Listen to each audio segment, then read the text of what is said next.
a mais um episódio do Momento RPPS, o podcast feito especialmente para você dos RPPS pelo Brasil. Eu sou Carolina Lehmann, especialista em investimentos do Banco do Brasil, e nesse episódio de 16 de setembro de 2024, vamos falar sobre os principais pontos que foram destaque na semana passada no Brasil e no mundo. Começando pelo cenário externo, com dados de inflação nos Estados Unidos e decisão de política monetária do Banco Central Europeu direcionando o rumo dos mercados na semana. No início da semana nos Estados Unidos, o vice-presidente de supervisão bancária do Fed, Michael Barr, apresentou uma nova proposta para aumentar o capital dos grandes bancos, buscando alinhamento ao Acordo Internacional de Basileia III, que tem como objetivo evitar futuras falências bancárias. No entanto, essas revisões foram recebidas com ceticismo pelo setor bancário. Os dados de inflação ao consumidor, CPI, e ao produtor, PPI, de agosto, ajudaram a consolidar as apostas de um corte de 25 basis points na próxima reunião do FONC. Embora o índice cheio do CPI tenha desacelerado no anualizado em linha com as expectativas, o núcleo apresentou uma aceleração de 0,3%, acima das expectativas de 0,2%, impulsionado pelos preços mais altos em moradia, o que deixaria o Fed mais cauteloso em iniciar o ciclo de cortes de 50 basis points. No entanto, após uma reportagem do Wall Street Journal sugerir que o Fed está reconsiderando o tamanho do corte e o ex-presidente do Fed de Nova York, Dudley, reiterar que há espaço para um corte de 50 bases, os investidores retomaram as especulações sobre essa possibilidade. Com isso, a curva de juros americana ficou mais inclinada, cedendo principalmente na parte curta. Quanto às eleições americanas, após um resultado fraco no debate, o ex-presidente Donald Trump afirmou ter saído vitorioso e por isso descartou um novo debate com a candidata Kamala Harris. Além disso, uma pesquisa nacional realizada pela Reuters Ipsos, realizada após o debate de terça-feira entre Trump e Harris, mostrou que a candidata Kamala Harris está na frente de Trump. Na zona do euro, o destaque foi a decisão de política monetária do Banco Central Europeu, BCE, que reduziu a taxa de depósito em 25 basis points, para 3,5%, conforme as expectativas dos mercados.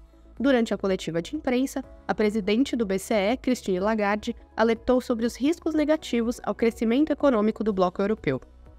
E para os próximos dias, o que temos de agenda? Nos Estados Unidos, o foco fica para o que pode ser considerada a principal reunião do FONC do restante do ano. Apesar de não existirem dúvidas sobre o início de corte de juros, o mercado continua incerto sobre a intensidade desse ciclo. O Fed deve decidir se começará rápido, com menos 50 bases de corte, ou mais cadenciado, com menos 25 basis points. Nossa perspectiva é de que o FONC deve iniciar um começo gradual de menos 25 basis points, deixando em aberto a possibilidade de aceleração do ritmo, caso o mercado de trabalho apresente alguma deterioração mais significativa. A baixa probabilidade de recessão iminente, associada com o mercado de trabalho em equilíbrio e núcleos de inflação resilientes, devem favorecer esse cenário cadenciado de corte de juros. Os investidores também estarão atentos aos relatórios de projeção econômica do Fed, conhecido por Dot Plots. A intensidade do primeiro corte terá muita importância, mas a sinalização dos dirigentes para o tamanho total do ciclo e as expectativas para a taxa de desemprego devem causar ajustes na curva de juros, especialmente se a quantidade de cortes totais não for compatível com o total precificado atualmente pelo mercado, que espera uma taxa de final de ciclo em 2,75 no início de 2026. No mais, as vendas no varejo e da produção industrial de agosto devem causar volatilidade. No Reino Unido, o BOE decide a política monetária um dia depois do FONC com perspectivas de manutenção dos juros em 5%, sinalizando gradualismo de cortes em meio às incertezas sobre a convergência da inflação para a meta, embora mais um corte possa ocorrer ainda esse ano. O Banco Central do Japão entra no foco, enquanto os investidores aguardam por uma pausa no ciclo de altas dessa reunião, com sinalização de alta na reunião de outubro. Na China, o PBOC decide as taxas referenciais de empréstimo prime de 1 ano, 3,35%, e de 5 anos, 3,85%, com perspectiva de manutenção para ambas. Nesse sentido, considerando que o Fed deva preferir um início de ciclo de cortes de juros mais cauteloso, esperamos que a curva de juros americana avance em todos os vencimentos, com destaque para a parte curta, o que deve favorecer uma piora dos spreads de juros mundiais e uma consequente alta generalizada do dólar. Bolsas podem continuar o bom momento, apoiadas pelo cenário de soft landing dos Estados Unidos. E no Brasil, panorama global, dados de inflação, indicadores de atividade e questões fiscais domésticas direcionaram os ativos. O resultado da inflação ao consumidor IPCA de agosto variou menos 0,02% ante 0,38% em julho, ficando abaixo das estimativas de mercado de 0,01%, segundo a Bloomberg.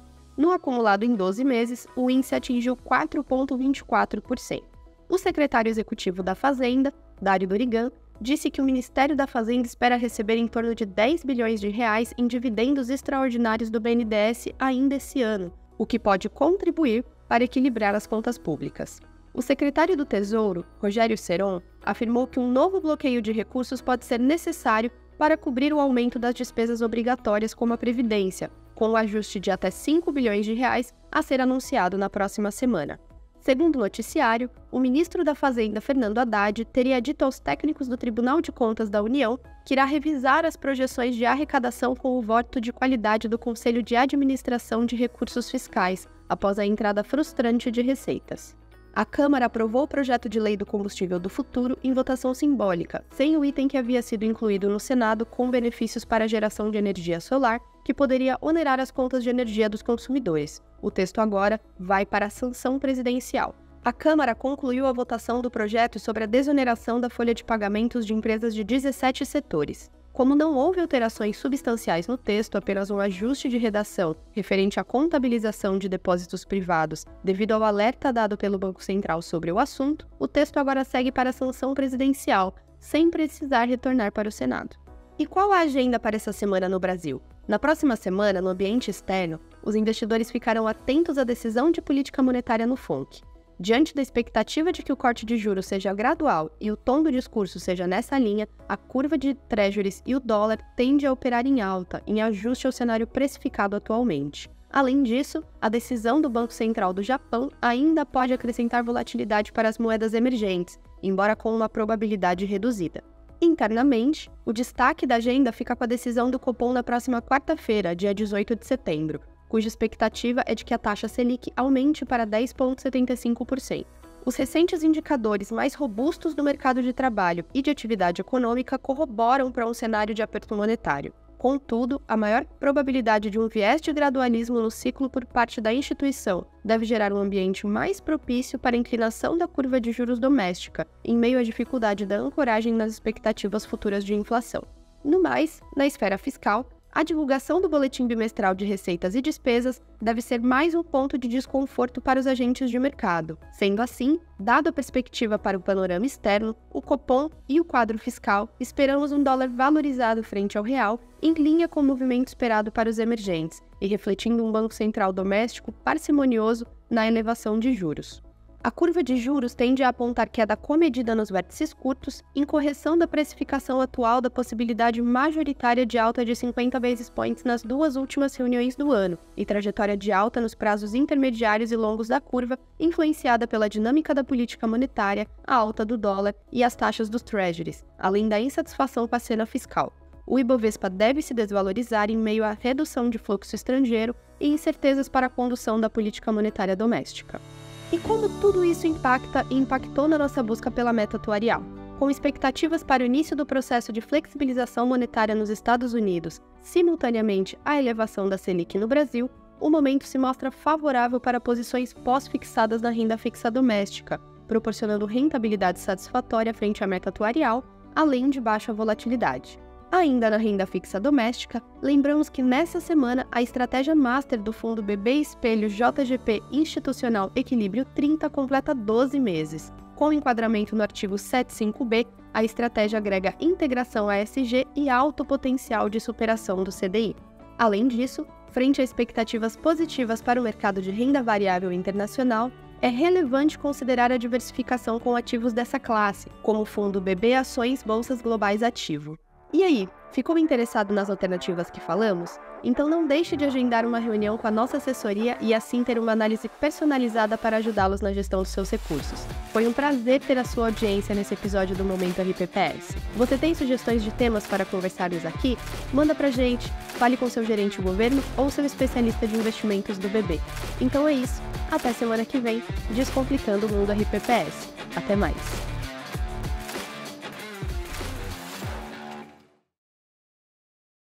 conforme padrões da Anbima e aderentes às resoluções da CVM, seguem avisos obrigatórios antes da decisão de investimentos. Leia o prospecto e regulamento dos fundos antes de investir. Rentabilidade passada não representa a garantia de rentabilidade futura. Fundos de investimento não contam com cobertura do FGC, Fundo Garantidor de Crédito, do gestor ou do administrador. Para avaliação da performance de um fundo de investimento, é recomendável a análise de, no mínimo, 12 meses.